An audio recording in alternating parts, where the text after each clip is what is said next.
हमारे साथ है minister for privatisation Mohammad Ali साहब, चेयरमैन निजकारी कमीशन। अच्छा जी, बैक टू द पीआईए। अब बात यह है कि आपने इसको 125 अरब रुपए जो है वो आरिफ हबीब कंसोर्टियम ने पीआईए के अंदर लगाने, उसके ऊपर बात हो रही थी कि उसके ऊपर चेक्स एंड बैलेंसेस कैसे होंगे। तो वो आपने बताया कि किस तरह फेजेस के अंदर वो पेमेंट करेंगे। मगर let's come back to accountability. क्या थर्ड पार्टी इसका ऑडिट कर सकेगी कि क्या ये जो 125 अरब रुपए हैं ये पीआईए की बेहतरी के लिए गए हैं या कि वो अपने असासे या अपनी बिजनेस को मजबूत कर रहे हैं? Civil aviation authority is the regulator, ministry of defence is the policy maker, उनका एविएशन डिवीजन है। तो airline business is a regulated business in Pakistan. बहुत सारे बिजनेस है, फॉर एग्जांपल जनरल स्टोर खुलते हैं, फार्मास्यूटिकल मेडिसिन स्टोर खुलते हैं, बहुत सारी चीज़ें खुलती हैं, रेगुलेटेड नहीं होती। बट पाकिस्तान में when it comes to pharma, banking, brokerage houses, mutual funds, the entire financial sector, insurance, सारे रेगुलेटेड सेक्टर, इनके रेगुलेटर्स, इवन मीडिया। तो civil aviation authority will make sure कि ये लोग प्लेन्स ले रहे हैं, एक्सपेंशन कर रहे हैं, इनके ऊपर चेक्स एंड बैलेंसेस वहाँ से होंगे, नंबर 1। नंबर 2, आपने पूछा कि जी एम्प्लॉइज़ का। Let me ask you another question. देखिए, इसके अंदर जो फौजी फाउंडेशन है, फौजी फर्टिलाइजर स्पेसिफिकली, वो इसके अंदर शेयर्स ले रहे हैं। Will come to that later, but they have not been open to any audits as सच।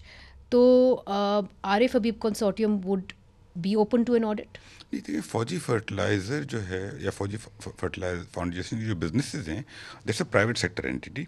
उनका अस्करी बैंक है, फॉर एग्जांपल स्टेट बैंक, उसका ऑडिट करता है, बिल्कुल। तो जो रेगुलेटेड बिजनेसेस हैं उनके, उन सब का ऑडिट होता है जिस तरह बाकियों का होता है। तो फौजी फाउंडेशन के जितने बिजनेस हैं उसमें कोई उनको डिफरेंट ट्रीटमेंट नहीं है compare to anyone else. जहाँ पे रेगुलेटर है वहाँ ऑडिट होता है। कल को फौजी फाउंडेशन अगर एक मीडिया कंपनी खुलेगी तो पेमरा उसको ऑडिट करेगा।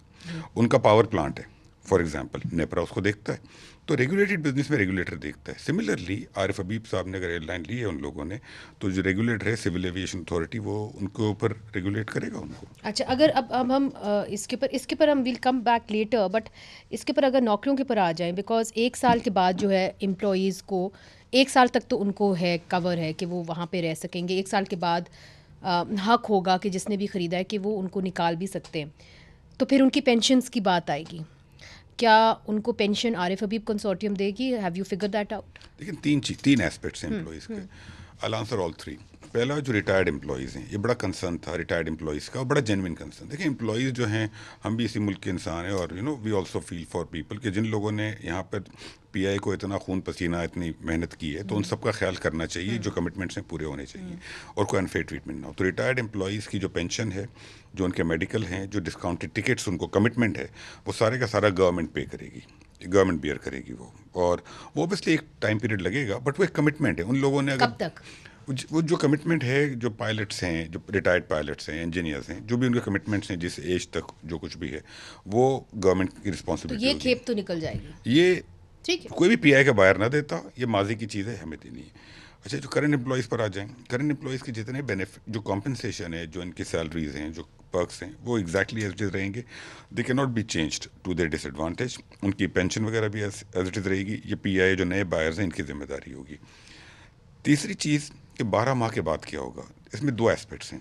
पहली बात तो पीआई में आज 6,500 एम्प्लॉयज़ हैं। एक ज़माने में 12,000 एम्प्लॉयज़ थे, एक ज़माने में 20,000 भी थे। तो पीआई में ऑलरेडी नंबर ऑफ़ एम्प्लॉयज़ नीचे आ गया। अब इन्हें ग्रोथ करनी है। तो मेरा अपना ख्याल ये है कि बहुत ज़्यादा एम्प्लॉयज़ नहीं जाएंगे, लेकिन डेफिनेटली कुछ एम्प्लॉयज़ जो परफॉर्म नहीं करेंगे उनको निकालेंगे। वो तो एक फेयर चीज़ है ना। अगर कोई परफॉर्म नहीं कर रहा तो उसको तो निकालना किसी भी मालिक का राइट है। लेकिन मेरा अपना ये ख्याल है कि बहुत कम एम्प्लॉयज़ को निकाला जाएगा, इसलिए कि ग्रोथ होगी तो लोग चाहिए, और लोग यही ट्रेंड लोग हैं। तो मेरा ख्याल है कि काफ़ी हद तक सिक्योरिटी है लोगों को। और जो करंट एम्प्लॉयज़ की पेंशन है उसके बारे में क्या होगा? वो जो नए बायर्स हैं उनकी वो उसको करेंगे, ठीक है। एंड देखिए, एक चीज़ थी पीआईए की कि पीआईए उन इलाकों में भी जाती थी जहाँ पे लॉस मेकिंग रूट्स जिनको कहा जाता है, जी जी, फार फ्लंग एरियाज़ उसके अंदर, मगर क्योंकि वो एक नेशनल कौमी एयरलाइन थी तो वो अपने ऊपर नुकसान उठाती थी, मगर वो पाकिस्तान को कनेक्टेड रखती थी। अब वो एक जो ओनस है वो आरिफ हबीब कंसोर्टियम के ऊपर नहीं होगा कि पाकिस्तान को कनेक्टेड रखने की जिम्मेदारी उनके ऊपर नहीं होगी, क्योंकि ये कौमी एयरलाइन नहीं रहेगी। अब देखिए, एक तरफ हम कहते हैं कि पीआई ने बड़े लॉसेस किए, गवर्नमेंट ने इतने लॉसेस किए, गवर्नमेंट पे करेगी। दूसरी तरफ हम कहते हैं कि पाकिस्तान को कनेक्टेड रखती थी, ये लॉस मेकिंग रूट्स पे जाती थी। तो ये तो तजाद है ना दोनों आर्ग्यूमेंट्स में।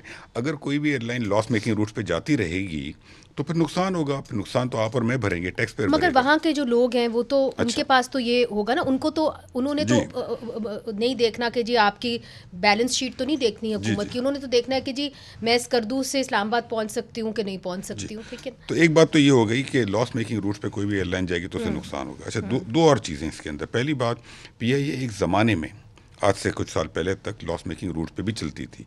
आज की तारीख में पीआईए उन रूट पे चलती है जिसके अंदर उनको लॉस या तो होता नहीं है, बहुत कम होता है, पहली बात। दूसरी बात, सिविल एविएशन अथॉरिटी के रेगुलेशन हैं कि तमाम एयरलाइंस एक सर्टन परसेंटेज ऑफ फ्लाइट्स रखेंगी टू सेकेंडरी रूट्स।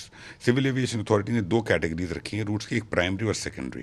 तो सेकेंडरी रूट्स और एक सर्टन परसेंटेज ऑफ सीट्स जो होंगी वो सेकेंडरी रूट्स के लिए होंगी। तो दे आर मेकिंग श्योर कि वो इलाके जहाँ पे डिमांड है लेकिन शायद इतनी नहीं है कि उसमें प्रॉफिट हो सके, उसमें एयरलाइन सारी की सारी चलेंगी, तो पीआईए उन रूट्स पे चलेगी। लेकिन अगर कोई बहुत ज़्यादा लॉस है तो इट डजंट मेक सेंस ना कि एक प्लेन है इसमें 300 सीटें और 30 बंदा बैठा है तो कोई भी एयरलाइन नहीं तो चलेगी। जाहिर है that owners is make not on sense. Them. ये जो आपने डील की है, क्या आईएमएफ कंप्लाइंट डील है? क्या आईएमएफ इससे ठीक है? क्या आईएमएफ इसके ऊपर इतराज़ तो नहीं करेगा? खैर, इन द सेंस कि आईएमएफ तो चाहता था कि जी प्राइवेटाइजेशन जी, हो। IMF is on board.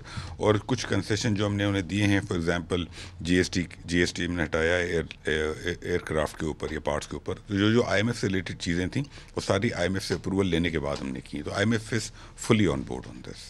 ठीक है। अब सवाल ये उठता है कि मज़ीद निजकारी कौन से शोबों के अंदर होगी? क्या डिस्कोस की निजकारी जो है वो ऑन द कार्ड्स है आने वाले साल के अंदर 2026 में? हमारे पास इस वक्त एक अग्रेसिव सा प्लान है और इंशाल्लाह आई होप कि 2026 में we will see good successes. 5 discos के ऊपर हम काम कर रहे हैं आउट ऑफ 11, और 3 एयरपोर्ट्स के लॉन्ग टर्म कंसेशन पे हम काम कर रहे हैं, कराची, लाहौर, इस्लामाबाद। उसको हम बेचेंगे नहीं, लेकिन प्राइवेट सेक्टर को हम जो उनकी जो लैंड साइड है वो मैनेजमेंट के लिए देंगे। 2 बैंकों पे काम कर रहे हैं और साथ साथ रूजवेल्ट पे काम कर रहे हैं, और अब हम स्टेट लाइफ को भी के ऊपर काम शुरू करेंगे। तो तकरीबन 12 ट्रांजेक्शन्स के ऊपर हम काम कर रहे हैं। आई एम होपिंग कि इसमें से 6 से 8 इंशाल्लाह इस साल हो जानी चाहिए। और ये जो तमाम बायर्स या इंटरेस्ट जिन्होंने एक्सप्रेस किया है, ये पाकिस्तानी है या बैनुल अक़वामी तौर पे भी कोई आया है हमारे पास कोई बायर? पाकिस्तानी ज़्यादा हैं, लेकिन इंटरनेशनली भी। फॉर एग्जांपल इंश्योरेंस के अंदर बाहर से काफ़ी इंटरेस्ट है, एयरपोर्ट्स के अंदर बाहर से काफ़ी इंटरेस्ट है, डिस्कोज में बाहर से बहुत ज़्यादा इंटरेस्ट नहीं है। लेकिन मेरा ख्याल है कि अब जो पीआईए माशाल्लाह डिलीवर हुई है तो now we will see some interest कोई फ्रॉम पुख्ता आउटसाइड। ऑफर है? ऑफर तो अभी हमने ऑफर ही नहीं किए अभी तक राइट। किसी की। Pakistan railways, Pakistan national shipping corporation, Pakistan steel mills, Pakistan radio, PTV, जी जी, उनके क्या मेरे हिसाब से सारे प्राइवेटाइज हो जाने चाहिए, लेकिन वो हमारे पास नहीं है। पाइपलाइन में क्या है? हमारे पास नहीं है, ना स्टील मिल है ना रेलवेज है। बट एक चीज़ जो I think as a country हमें समझनी होगी कि हमें जो है जो बिजनेसेस हम ओन करते हैं, फॉर एग्जांपल जो आपने नाम लिए स्टील मिल, रेलवेज, व्हाटएवर, ये हम ओन क्यों करते हैं? We have to think. अच्छा, जो पैसा गवर्नमेंट के पास आता है वो टैक्स का पैसा होता है, गवर्नमेंट का तो सोर्स ऑफ अर्निंग टैक्स है। तो क्या हम एज पीपल हम गवर्नमेंट को टैक्स इसलिए देते हैं कि गवर्नमेंट उस टैक्स के पैसे से बिजनेसेस करे? ये मकसद नहीं है टैक्स के पैसे का। तो बाय द डेफिनेशन गवर्नमेंट के पास कोई भी ऐसा बिजनेस नहीं होना चाहिए जो कि नॉन स्ट्रेटेजिक है। स्ट्रेटेजिक बिजनेस हर गवर्नमेंट रखती है। गवर्नमेंट का काम है सड़कें बनाना, स्कूल, एजुकेशन, हेल्थ, व्हाटएवर। तो आई थिंक वो फोकस एज अ कंट्री हमें चेंज करना होगा towards coming out of running businesses towards providing facilities and services to people. आपकी आगे की क्या प्लानिंग है? इसके ऊपर मज़ीद और बात करनी है। निजकारी के हवाले से मेरा ख्याल है लोग 2026 कल ही है, जी जी। तो दे लुक फॉरवर्ड, और वो कोशिश ये होती है कि जी जो अगला साल है वो बेहतर हो। तो क्या अगला साल माशी तौर पे लोगों के लिए बेहतर होगा? ये भी आपसे पूछूंगी, और निजकारी का जो अमल है वो कैसे इसे बेहतर करेगा।